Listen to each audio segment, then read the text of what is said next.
S'agissant de l'état des lieux de la lutte contre la corruption en 2025, il faut noter qu'après la proclamation de la révolution progressiste populaire par le camarade président du Faso, le capitaine Ibrahim Traoré, le 1er avril 2025, les instructions ont été d'intensifier la lutte contre la corruption. Ce fléau qui gangrène notre société depuis belle lurette. Donc il s'est agi, en 2025, de poursuivre la sensibilisation par des communications des différentes structures compétentes engagées dans la lutte contre la corruption. Ensuite, il s'est agi d'encourager les dénonciateurs à travers des récompenses qui sont prévues de façon officielle pour tout dénonciateur. Malheureusement, le constat est que malgré toutes ces mesures prises, ce fléau continue de sévir dans notre société. C'est pour cette raison que le camarade président du Faso, le capitaine Ibrahim Traoré, a instruit de durcir le temps en 2026, notamment à travers des sanctions immédiates pour tout agent indélicat qui serait pris en flagrant délit de corruption ou de mauvaises pratiques.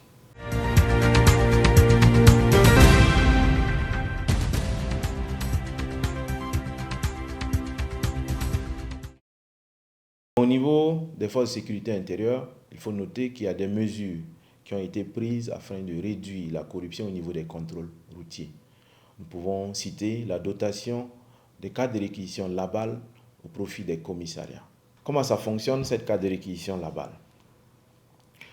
Dès qu'un usager enfreint le code de la route et qu'il est arrêté par l'agent contrôleur, on procède comme d'habitude au retrait de ces documents. Dès qu'on récupère ces documents, on lui remettra la carte de réquisition Labal. À partir de cette carte de réquisition Labal, il a la possibilité de payer par moyen électronique au lieu de négocier ou de soudoyer l'agent contrôleur.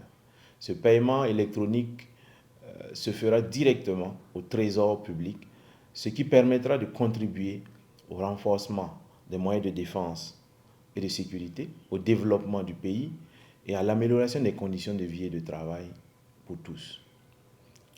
À l'issue de ce paiement, il pourra présenter le reçu ou la confirmation de ce paiement électronique et on lui fixera une date pour procéder à des travaux d'intérêt commun parce qu'il aura quand même enfreint la loi.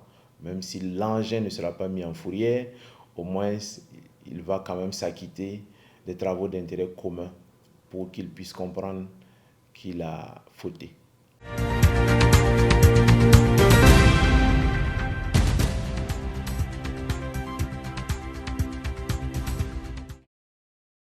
De façon générale, dans l'administration, il faut noter qu'il y a quand même de l'amélioration dans le comportement de certains serviteurs du peuple.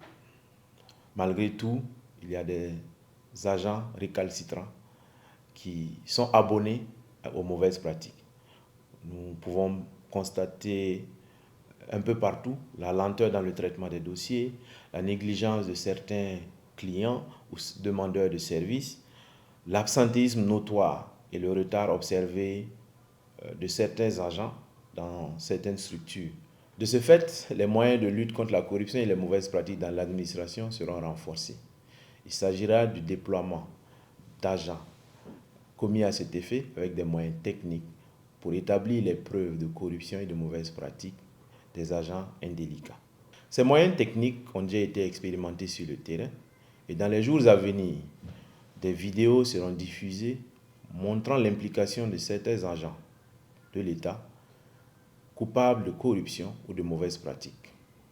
Nous profitons donc de ce canal pour inviter les populations, dans un premier temps, à se démarquer de tout acte ou comportement lié à la corruption.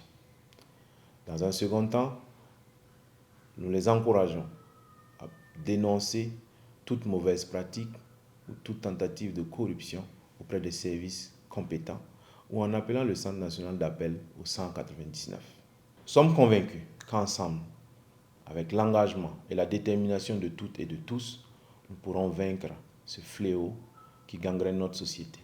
La patrie ou la mort, nous vaincrons.